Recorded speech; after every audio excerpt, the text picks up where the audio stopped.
नमस्कार. तर आजची ब्रेकिंग न्यूज आहे की दुसरी पात्रता यादी जाहीर झालेली आहे. लाडकी बहीण योजनेअंतर्गत 2 कोटी महिलांनी अर्ज सादर केलेले आहेत आणि त्यापैकी 80 लाखपेक्षा जास्त महिलांना लाडकी बहीण योजनेचा लाभ प्राप्त झालेला आहे किंवा अर्ज मंजूर झालेला आहे. परंतु अद्याप बऱ्याच महिलांचा या योजनेचा अर्ज मंजूर झालेला नाही.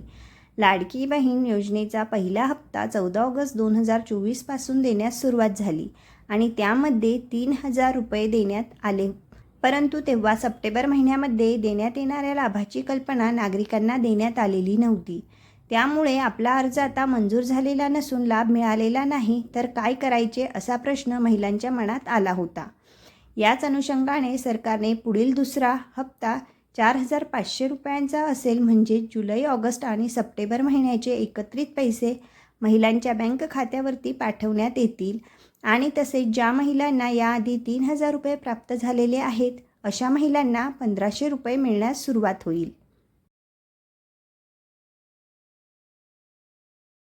लाडकी बहीण योजना सेकंड इन्स्टॉलमेंट तुम्हाला 14 सप्टेंबर 2024 पासून पुढे मिळण्यास सुरुवात होईल आणि त्यासाठी लाभार्थी यादी प्रकाशित करण्यात येत आहे. या लाभार्थी यादीमध्ये महिलांचे नाव असेल. या महिलांना लाडकी बहीण योजनेचा लाभ मिळू शकेल.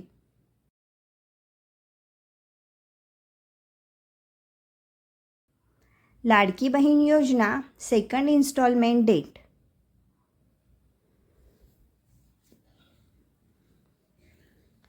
लाडकी बहीण योजनेचा दुसरा हप्ता 14 सप्टेंबर 2024 पासून पुढे मिळण्याची शक्यता आहे.